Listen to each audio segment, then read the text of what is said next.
দর্শক আসসালামু আলাইকুম। দেশ এবং প্রবাস যে যেখান থেকে বলছেন বা দেখছেন সবাইকে সাদর আমন্ত্রণ আমাদের আজকে লাইভ শুটিতে। আমাদের সামনে উপস্থিত আছে সুন্দরী পারভিন আপু।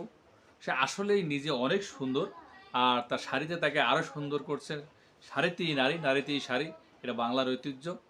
তো আপু, আপনি কেমন আছেন? আলহামদুলিল্লাহ ভালো আছি ভাইয়া। আপনার হাসি খুশি মুখ দেখেই বোঝা যাচ্ছে যে আপনি অনেক ভালো আছেন, আর বিশেষ করে মনে হয় আজকের শোতে জয়েন করে আপনি আরো ভালো আছেন। হ্যাঁ, যেহেতু আমরা শুনতে পাইছি যে আপনি একাই সবসময় সময় কাটান, কথা বলার মতো কোনো মানুষ নেই, সেহেতু আজকে আমাদের সাথে কথা বলে কেমন লাগছে আপনার? খুব ভালো লাগছে। এখন আপনার শুধু একা ভালো লাগলে হবে না, দর্শকদেরও ভালো লাগতে হবে। দর্শকদের ভালো লাগার জন্য কিছু আপনাকে করতে হবে আজকে অবশ্যই। আপুর হাসিটা আসলে অনেক সুন্দর। যারা এই আপুর হাসি দেখে প্রেমে পড়ে যাবেন, তারা লাইন মারার চেষ্টা করতে পারেন। এটা আমার পক্ষ থেকে আপনার জন্য অফার। তবে একা একা কি আসলে মানুষের সময় কাটানো যায়?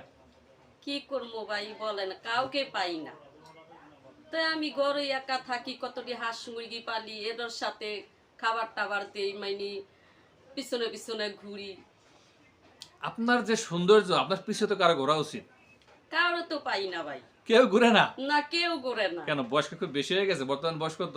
হইতে পারে, মানে আমার থেকে বয়স বেশি না হইলো তাগর কাছে আমি বয়স বেশি হইতে মানে পারি। বর্তমানে আপনার বয়স কত? 35। 35 প্লাস? হ্যাঁ। তো 35 প্লাস তো আসলে তেমন একটা বেশি বয়স না। এই ক্ষেত্রে তো এখন আপনি সিঙ্গেল, তাই না? জি। আপনার হাজবেন্ড মারা গেছে? হ্যাঁ। আচ্ছা আচ্ছা। আমাদের সন্তান শুনছিলাম একজন, সেও মানে লেখাপড়া করে আলাদা থাকে, মাঝে মাঝে আসে, এরকম আর কি। তার মানে একা, একদম একা। আচ্ছা, এরকম আপনার মধ্যে একা বহুত ভাই আছে যাদের 40, 45, 50 বছর বয়স। তারাও গল্প করার জন্য মানুষ খোঁজে, অথবা সে চায় যে একজন মানুষ যদি এরকম পাইতাম, জীবন সঙ্গী করে নিতাম, আমারও কথা বলার মানুষ। মানে এরকম যদি কোনো মানুষ আপনার জীবনে আসতেছে, আপনি কি অ্যাকসেপ্ট করবেন? আরে ভাই, সেটা আপনি কি বলেন? তাহলে তো এটা আমার খুশির ব্যাপার। আমার কাছে মনে করেন বুড়া জুয়ান কালা দাড়িওয়ালা মোসপাক না, কোনো কিছুই বাধা নাই। মাইনি আমার একজন সঙ্গী হইলেই হইব। দর্শক, কিন্তু একদম 100% অফার চলতেছে, আপনারা যোগাযোগ করতে পারেন। কিন্তু ভাই তার মনটা ভালো হতে হবে, বুঝছেন? আমার মনটা যেমন ভালো হ্যাঁ, তার মনটা না না, এমন ভালো তার হতে মন টন হবে। ভালো, কিন্তু মাঝে মাঝে সে নাইট ক্লাবে যায়, চলবে? না না, সেটা চলবে না। কারণ আমারে পাই আবার সে নাইট ক্লাবে যাইব কেন? তার মন যে ভালো। মন ভালো হইলে তো সে নাইট ক্লাবে যাবে না। মন ভালো হলে সে ঘরের পরিবার নিয়ে থাকবে, আচ্ছা বউ আচ্ছা, নিয়ে আমি এইটাই থাকবে। শুনতে চাইছিলাম যে আমার কথার পেছটা আপনি বোঝেন কিনা। না, অনেকে আছে না যে হজ করছে, মানে হাজী সাহেব, তারপরে মাঝে মাঝে একটু মদ খায়, এরকম হলে চলবে? না ভাই, মদ খাওয়া তো আমি একবারই পছন্দ করি না। মদ খাওয়া তো মাইনি সে একদম টালইয়া বিছনায় পইড়া থাকলো।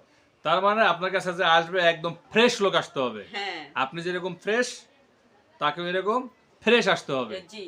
তো অবশ্যই, তো আপনি যদি 35, আর যেহেতু আপনার সাথে হয়তো বা 40, 45, 50 এজের লোকেরাই যোগাযোগ করার চেষ্টা করবে, তারাও তো অনেকে নিঃসঙ্গ থাকে, স্ত্রী মারা গেছে, এরকমটাই হতে পারে আশা করি, তাই তো? হুম। তো আপনি মানে চেহারার গঠন কেমন হতে পারে, কিরকম মানুষ, স্বপ্নের মানুষ আপনার হতে পারে, পছন্দের মানুষ? শোনেন ভাই, চেহারার গঠন হবে মনে করেন যে লম্বা, সুন্দর, মানে ডক নমুনার খুবই ভালো, তার আচার ব্যবহারও ভালো হতে হবে। আচ্ছা, যদি মনে করেন কোন এক ব্যক্তির সাথে আপনার, ধরেন আমরা গল্পের স্বার্থে বলি, এখন বিয়ে হয়ে গেছে, তাকে নিয়ে দ্বিতীয় হানিমুন কোথায় করতে যাবেন? সে আমাকে যেখানে নেব, কিন্তু আমার কোনো আবদার নাই। না, আপনি এটা বলবেন। দ্বিতীয় হানিমুন বলতে, আমি যদি তার সামর্থ্য থাকে মক্কা শরীফ হজ করতে যাবো, এটা আমার ও আশা আছে। হাসিটা তো মাথায় নেই। এটা সুন্দর করে এটা গল্প বানান, ঠিক হ্যাঁ, আছে? ঠিক আছে যে আপু, বলেন। আপনার দ্বিতীয় হানিমুন যদি ধরেন, আমরা গল্পের সাথে বলছি যে আপনার একজনের সাথে অবশ্যই আমাদেরকে ফোন দেবে, আপনার সাথে যোগাযোগ করবে, এর মধ্যে কোনো একজন লোকের সাথে আপনার সম্পর্ক হলো, বিয়েও হলো, দ্বিতীয় হানিমুনের ব্যাপারে প্ল্যান কি করবেন? আলহামদুলিল্লাহ ভাই, আপনি আমাকে এই কথাটা প্রশ্ন করছেন, আমি খুব খুশি হইলাম। দ্বিতীয় হানিমুন বলতে আমরা দুইজন যাব আপনার মক্কার গড়ে, হজ করতে যাব সেখানে আমি। হজ করবেন? হ্যাঁ। হজ করার পরে একদম আরো ভালো হয়ে যাবেন নাকি? জি। স্বামীকে নিয়ে আল্লাহ বিল্লাহ করবেন, দিন কাটাই দিবেন। জি জি, এখন যাও একটু নড়াচড়া করি, হজ করে ওই নড়াচড়া করবো না, 5 ওয়াক্ত নামাজ কালাম করবো, স্বামীর সেবা যত্ন করবো, আল্লাহকে ডাকবো, রান্না বাড়া করবো, এই মানে সংসার। বুড়া বুড়ি গল্প করে হ্যাঁ। বাকি জীবন পার করে দিবেন। জি জি। আচ্ছা, হজ করে আসলেন, দেশে আসলেন, বেড়াইতে যাবেন কোথায়, দেশে ঘুরতে যাবেন কোথায়? দেশে ঘুরতে কি, বলেন। দেশে ঘুরতে যে মনে করেন যে আমি শিখিয়ে দিই, বলেন। যে খুঁজে খুঁজে বান্ধবীদেরকে বের করব, আর আমার বরকে নিয়ে দেখাবো, এই দেখ আমি আবার তোদের দুলাভাই নিয়ে আসছি। আচ্ছা আচ্ছা ঠিক আছে। আপু, এই যে হজ করলেন, সব করলেন, দেশে আসলেন, না হাজবেন্ডকে নিয়ে দেশে কোথায় বেড়াতে যাবেন? দেখেন ভাই, হজ করার পর কিন্তু মনে করেন যে স্বামী স্ত্রী ফিরে একটা নতুন একটা জীবন আসে, তাই না? তাই সেখানে মনে করেন যে আমার যে আগে পরে বান্ধবীগুলা ছিল স্কুলের কলেজের, সেই বান্ধবীকে মনে করেন খুঁজে খুঁজে বের করে আমার ওই হাজবেন্ডটাকে নিয়ে আমি দেখাবো যে দেখ এই যে আমার নতুন একজন হাজবেন্ড নতুন মনের মানুষ হ্যাঁ। পাইছি, আমি আর একা নই এখন। হ্যাঁ, এখন আমাকে আর তোরা একা বলবি না, এখন আমাকে সঙ্গী আছে। এ তোদের দুলাভাই আছে দেখ, হুম। মানে আমার আরেকজন আছে। হ্যাঁ, দুলাভাই যদি আবার কিপটা না হয়, বুঝেন না যে কিপটা আছে না, যে এখানে গাড়ি ভাড়া লাগবে, আমি সেখানে যাব না তোমার বান্ধবীর বাসায়, বা গেলে কিছু নিয়ে যেতে হবে, এরকম কিন্তু আছে ভাই, হিসাবি পুরুষ পোলা আছে।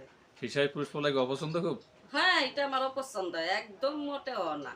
মানে একটু হিসাবে না হলে সংসার কিভাবে চলবে? না না, হিসাব তো আছে, মানে হিসাব মহিলারাও করে পুরুষরাও করে, তাতে যে আবার একবারে হিসাব, সেটা হলে তো আবার চলবে না। একেবারে হিসাব পছন্দ না। না না, একেবারে হিসাব পছন্দ শুধু দর্শক, আমাদের স্ক্রিনে যে নাম্বারটি দেখছেন এটিতে ইমো এবং হোয়াটসঅ্যাপ আছে। এই নাম্বারটি অবশ্যই আমাদের চ্যানেল কর্তৃপক্ষের নাম্বার। এই আপুটিকে যদি ভালো লাগে থাকে, আপনারা 40-50 বা 55 বয়সের যদি কেউ তার সাথে গল্প করতে চান বা তার পাশের সিটটি খালি আছে বসতে চান তার সাথে, তাহলে আমাদেরকে তার একটা ছবি তুলে স্ক্রিনশট মেরে জানাবেন, আমরা আপনাদের সাথে যোগাযোগ করে নিব।